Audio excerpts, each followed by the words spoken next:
What's up, everybody? Thralls Metal here once again. I'm Necrotic Nick. I'm Jammin John. And we are back with yet another retro review, and one that I've been wanting to go over for a while because this album seems to have legendary status, and honestly, I've only listened to a couple of tracks before this, and I can see why. So we are going to go over the lone full-length from Disembowelment, Transcendence into the Peripheral. This came out on the 31st of March in 1993 on Relapse Records, and this band has, I would say, shaped a lot of atmospheric death doom along the way, and even funeral doom. But yeah, we're going to go into this, get a little bit of the history of the band, go over the album, and then probably talk about the demos, and then, of course, what happened, because that's what we do on these retro reviews. And honestly, that's what makes them so fun. Yeah, I really enjoy most of these retro reviews because it's stuff that I either skipped over or just never listened to or whatever. In the case of Disembowelment, of course I've heard of Disembowelment, but I've never listened to it. So today was another first for me, and yeah. Wow. So, this band formed in Australia, in Melbourne, Victoria, to be more specific. Guitarist Renato Gallina and drummer Paulo Mazziota. They were in a grindcore act called Bacteria that kind of just ran its course, and they were looking to do something different. So, they ended up talking to session bassist Dean Rubrick of the band Necrotic, and they wanted to start this whole new sound. They kind of wanted to take what they did in terms of the whole grindcore sound, but they wanted to implement some different styles in there, and this would kind of lay the groundwork for Disembowelment. They would release the Morning September demo in 1990, and it was a pretty big departure from what they were doing in terms of grindcore. Granted, it still had its blast beats, but all of a sudden you had this more doomy sound coming in. It was heavy, chuggy, more oppressive sounding, and this would be the foundation that they would build on. Now, Dean was only there for session work, but in 1991, Jason Kells joined the band. He was in a band called Acheron, not the Florida one, though they were definitely playing death metal. They recorded the song Extracted Nails, which ended up on a compilation that kind of got some circulation. Featured bands like Therion, God Macabre, Rotivore, Cadaver. I think Crematory was on there too. There were some other bands as well, but it definitely got some more exposure. So later that year in August, they went back to the studio and recorded the Deep Sensory Procession in Oral Fate demo, and huge improvement across the board. This would actually feature a lot of songs that we're going to go over on their full length, but the death doom sound really started coming out. It was way more atmospheric. They still included the grindy sections, but this felt way more put together. By the end of 1991, Matthew Scaraju actually joined the band. He was the lead guitarist in his own band. I did not write down that band. Anyway, he switched to bass, but they pretty much had a lineup set, and with the second demo, they started to draw a lot of attention, and they drew attention from one Relapse Records. Now, of course, we're very familiar with Relapse Records. We've been listening to stuff from that label for years. That was a huge one for me in the 90s, and honestly, still one I come back to. So Relapse signed them, and they ended up releasing all of their demo material on the Dusk EP. Still in its very raw form, but this would kind of, tease what was coming. So on March 31st, 1993, they released Transcendence into the Peripheral, and man, is this just an absolutely disgustingly dark, miserable album, and spoiler alert, I love it. It's crushing. I've listened to a lot of doom. I've listened to a lot of death doom. I've listened to a lot of funeral doom. These guys just hit the nail on the head, and what an interesting grouping of music, grind and doom. Yeah, you do get both still. Granted, the doom sections are much longer and just drawn out and cavernous and miserable as hell, but you do get these little grindy intersections. It's like, you're in cruise control, and then all of a sudden a 30-car pileup, and everyone's jumping out of the cars and beating the shit out of each other with baseball bats.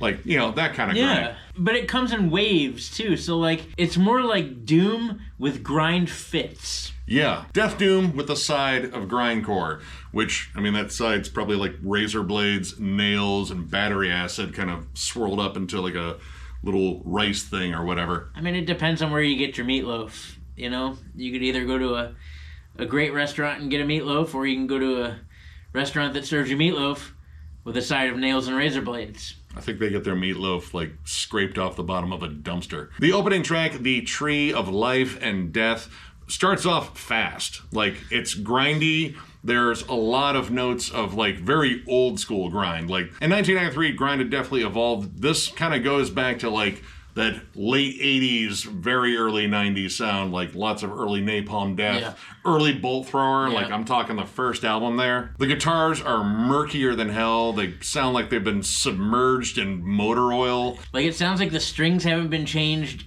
ever. No, they're rusty and grimy, and it's just perfect because there's just nothing but brutal chugging and tremolos, but all of a sudden you start getting these big atmospheric sections with single note clean guitars. And as soon as I heard that, I was like, wow, so this is where Spectral Voice, Dream Unending, and Blood-Soaked Necrophoid kind of all get it from, because like this album really struck me as like being so influential in terms of, you know, atmospheric death doom. 100%. Spectral Voice, definitely. You guys, I see you. You listened to this, didn't you? You didn't take the grind parts, at least. You stayed slow and, you know, just miserable. But yeah, when this song eventually shifts into doomy gear, oh my god. It is the heaviest thing ever. Who knew that single note chugs could be that heavy? Like, it is slow and just stank-faced and bleak. Yeah, and surprisingly tuneful. Like, there's like a little bit of like early Paradise Lost, early My Dying Bride in there. And the atmosphere is just flat out unsettling. Like, my house might be haunted now.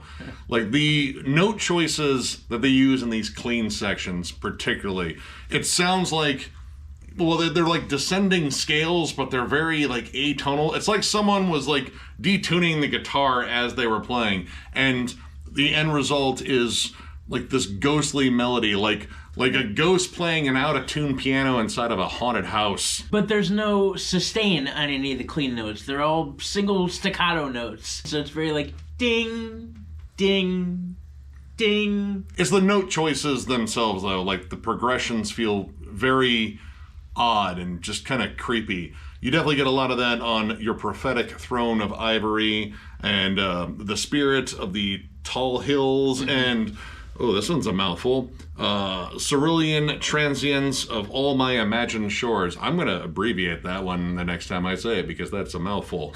It's a lot of these lead melodies that I think supply a good chunk of the atmosphere in here because they're just absolutely haunting, and how they play off of the just bottom-heavy, doomy chugs that are generally behind it. But the one thing that really supplies the atmosphere are the vocals. Oh my god. Wow. Sometimes it's growls, sometimes it's screams, sometimes it's a screamed growl, sometimes they're sad, sometimes they are violently angry, especially in the end of Cerulean Transience of All My Imagined Shores. That scream, it sounds like he's choking somebody and like screaming at them.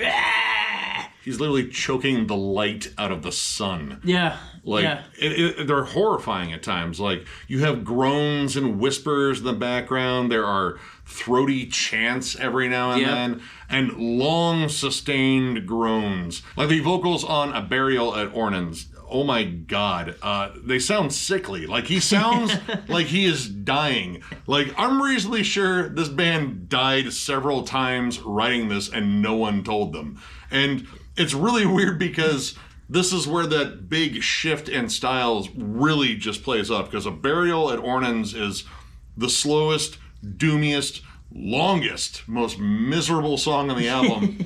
And it just goes back and forth between like the slowest, darkest stuff ever to fits of grindcore and old school death metal, and then these stop on a dime transitions. But the doomy sections in there, I mean, it's flat out funeral doom. Like, it is so slow. It sounds like it's skulking through a graveyard, but it's also just brutal and oppressive and just flat out miserable. Like, every doomy chug is the equivalent of like some dude stomping on a puppy right in front of an orphan. Like, it's that dark. Just boom, no puppy. Cry, orphan. But then again, another cool thing about when it gets that slow is, you know, normally in most funeral doom where the drums also slow with the progression of the guitars, and it's just usually like boom, ka, and that's it. Here, the drummer is choosing to put in like little double kick flourishes. There are times where it's a full-blown like double kick blast that goes beneath these really slow, just like molasses-covered doomy chugs. And it's a really neat dynamic. In my opinion, it keeps it from getting too monotonous. Yeah, generally with like Funeral Doom, I mean, most people don't talk about the drummer because, like, yeah, no, I'm just keeping the beat. Yeah. And the beat is slow. We're like at 2 beats a week right now. But here, there's a lot of like, cool fills. And again, frequent double bass use. Like generally in those big empty spaces between the bass kick and the snare, you're kind of just like, all right, well, they're just filling it with a drone. Here, there's really cool, like, double kick work, and that actually works really well in terms of their transitions into, like, the more death metal and death grind stuff on here. A good example of that's in the song Excoriate. Slow chugs, but machine gun double kick. It just makes it sound all the more heavy. Honestly, that song is probably one of the heaviest songs. Like, there's no clean passages on that one, and the atmosphere is pretty much just all generated by the horrific vocals and just the constant droning heavy guitars. Like, it's probably the most brutal track on here, where it's not trying to be as dynamic, and the breakdown on that song I think is just particularly heavy. Like, it's kind of a Funeral Doom brutal death sort of thing. Like, it's just super heavy. Now, it does have some cool melodies, but they are very different from a lot of the clean melodies you hear on here. It's not those single chimey notes. There's some really cool, like, harmonies. They're kind of bending. They're almost kind of Middle Eastern at times, too. Instead of making it that short staccato melody, like, they let everything just kind of draw out a little bit, and it's that additional thing that you weren't expecting, because up until this point, you've heard them do nothing but creepy, like, raindrop staccato melodies. And you're like, all right. But, like, the way that they set that in there against the chugging and whatnot, it just made it all the more unsettling. And I have to say, like, I really like the production in here. It is very raw.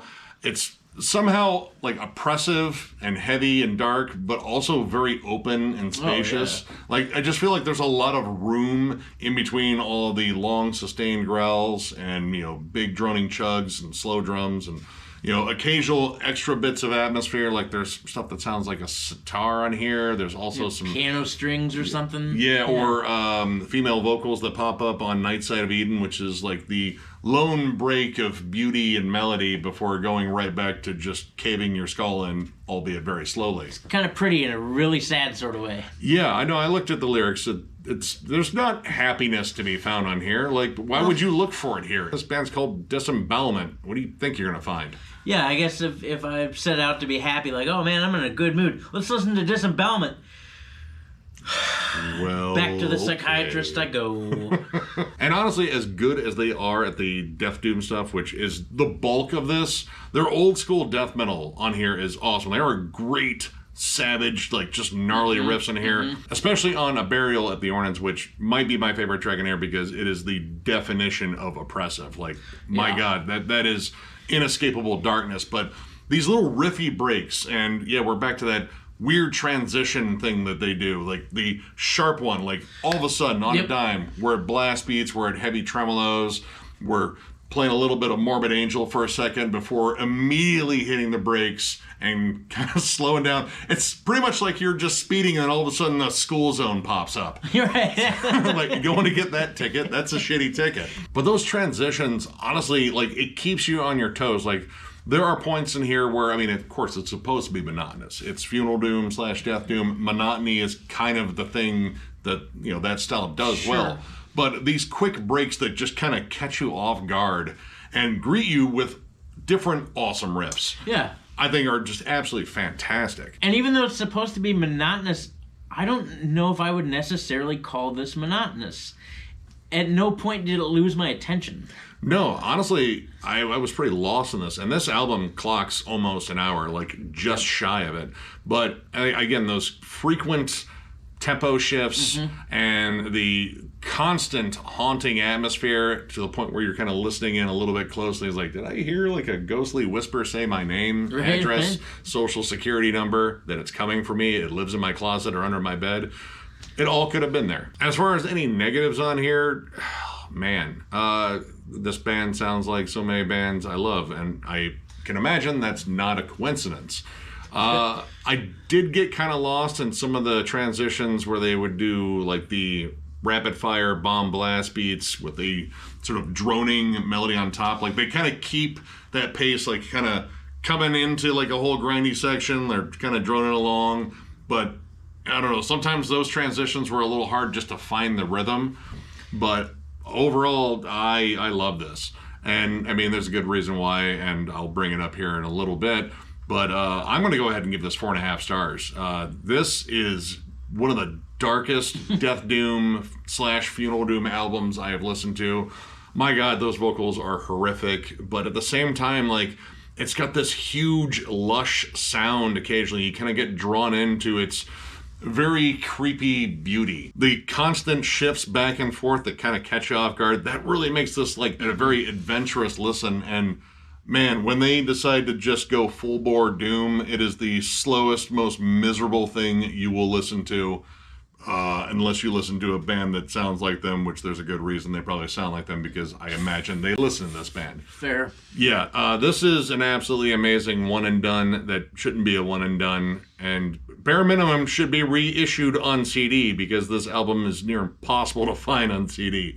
But yeah, I absolutely love this, and if you have never jammed this, and you're a big doom metal fan, funeral doom, death doom fan, check this out. It's gonna hurt, but it's gonna be awesome. Yeah, I'm with Nick. It's 4.5 for me too, and I could probably justify a 5, but I'm not gonna. You can feel the weight, like it's that heavy. Like you're just like, God. When they doom so hard. This blows most modern day bands out of the water as far as their attention to detail, to writing doomy songs. I love the dynamic. I love the fact that even when it is slower than molasses, they still keep it entertaining by either interjecting melodies, and when I say melodies, it's very loose, but like sometimes the melodies will descend as they go on. The added drum flourishes and being able to add faster things like double kick or different little snare stutters going on in there. It allows the guitars to speak more and also doesn't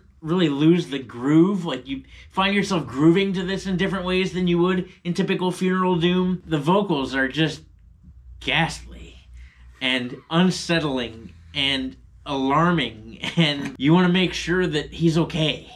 Like, I don't think he's okay, and if he is okay, I'm sure whoever he's talking to is not okay. I don't know if he was talking to anyone. I think he recorded that in a tomb. That's possible. He could be screaming at corpses. Yeah, you can tell that these guys have had a profound effect on a whole lot of bands. Tons. Anybody that released a Death Doom album after 1993, you listen to this. If you're a fan of Doom or Death Doom or Spectral Voice, I'm looking at you, Spectral Voice. If you like them, you're really going to like this. This is an incredible listen. I can't believe I've never listened to this before as a Death Doom fan in my own right. I just can't believe that somehow this has skipped my ears over all the years. But I tell you what, it's not going to skip it anymore. I guarantee that if I want to hear something disgustingly heavy and doomy, that this is probably one of the first places I'll go. I think you should go there too. Now, we checked out some of the demos too. We decided we wanted to get like a good roundabout listen to those, and we checked out Morning September, and you can definitely tell it's a transitional sort of demo. I mean, there's still a lot of grindy parts, but you start hearing the doom chugs. Granted, it's not as slow as they would get, but yeah, the production on it is pretty bad. I don't think they mic'd the drummer. Like, you're just like, ah. I personally think it was a 4-track, and they gave him an overhead mic, and they just said, go for it. Is that thing plugged in? Nah, it's fine. Don't even tell him. It's fine. They definitely did not mic his kick drum. Nope. Or his cymbals. You can hear his snare kind and of? some of the toms, kind of. We also listened to the Deep Sensory Procession and Oral Fate demo, and that was a sizable improvement. A lot of the stuff that was on that demo ended up on the full length, so we didn't bother really going over that. And that material also ended up on the Dusk EP, so that was kind of a roundabout listen that we just checked out their earlier stuff. And honestly, I really like the sound of those demos in particular. Yeah, because you can hear the guitars more. They're not as grimy and fucking slime covered as these are. They're like more out front and just crunchy and mean sounding, but the clean passages really weren't there. In fact, they were kind of just using just a standard distortion there. So it kind of loses a bit of that atmospheric edge. But honestly, the demos, for the most part, sounded pretty good. Like the first one, definitely pretty rough, but you can definitely hear the foundations being built there. So what happened? Well, they broke up the same year that this was released. Another one that did that, so this is just another one-off album. They talked about doing a one-off live show to kind of close it off, but nothing really came of it. They'd actually demoed some material for an EP of covers, which I believe that ended up on a compilation later. But that was it. They kind of all went their separate ways. They wanted to do different projects, and they did do some vastly different projects. Now, Matthew had been working on a project called Trial of the Bow, and he asked Renato if he wanted to join on that, and that was a very different project. In fact, it's not even metal. It's very much just ambient music with a lot of, like, tribal flourishes. They put out an EP and a full-length, and apparently they had some success with it. They actually got like noticed by Rolling Stone. And then Matthew and Paul actually had a project called Polgar, which was another grindcore act. So they kind of went back to their roots a little bit in terms of, you know, where they started. I have never checked this one out. Apparently it came out in 2004. So I got to look into that one. Now those two would also form another project called Dusk. And Dusk was essentially a continuation of Disembowelment. They stayed at Dusk for a little while, but they ended up changing the name to Inverloch, which I'm a big Inverloch fan. And honestly, Inverloch is how I found out about this band. And Inverloch has put out an EP and a full length and have been curiously quiet for a number of years as well. It's been almost 10 years since their last release, and I feel like if they wait any longer, we're going to have to do a retro review on them too. Yeah, right. So as far as anything like a reunion or anything was concerned, A, we couldn't find anything.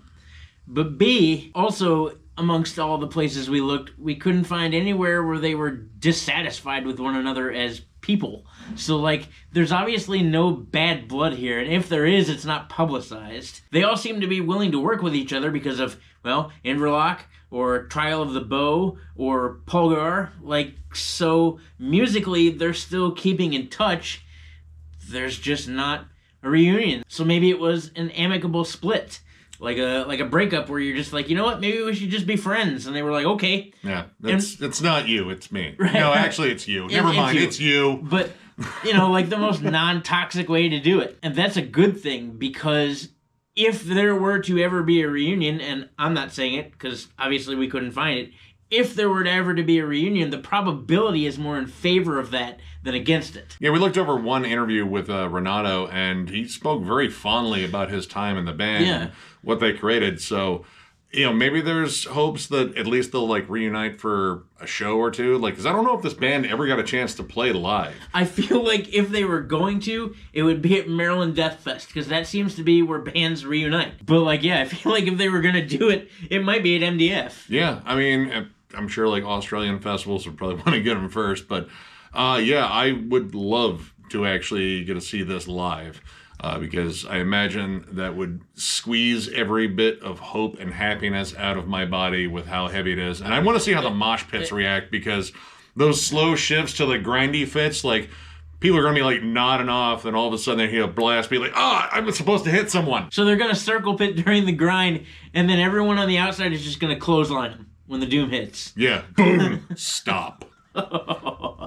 Yeah, I would be really, really happy to hear this with all the modernization as far as like guitar tones are concerned, because I imagine they would still keep it grimy, but it would have a little bit of the flair of, you know, the current age of time. Like, oh my God. Yeah, I'm not too much modern though. I want this to be absolutely grimy as Correct. well. But yeah, that is another retro review down, one that we definitely wanted to do, and I hope you guys really enjoyed it. And of course, if you enjoyed this video, give it a thumbs up, and if you are new to the channel, subscribe, because we do stuff like this all the time. We are also on Patreon. If you'd like to help us out there, there's a link down below to thrallsmetal.com. Our Patreon link is there. It is also on our channel, but thrallsmetal.com is ready to go to get Thralls Metal stuff. We have new shirts, we have old shirts, we even have hats. If you are looking for any of that stuff, click the link down below.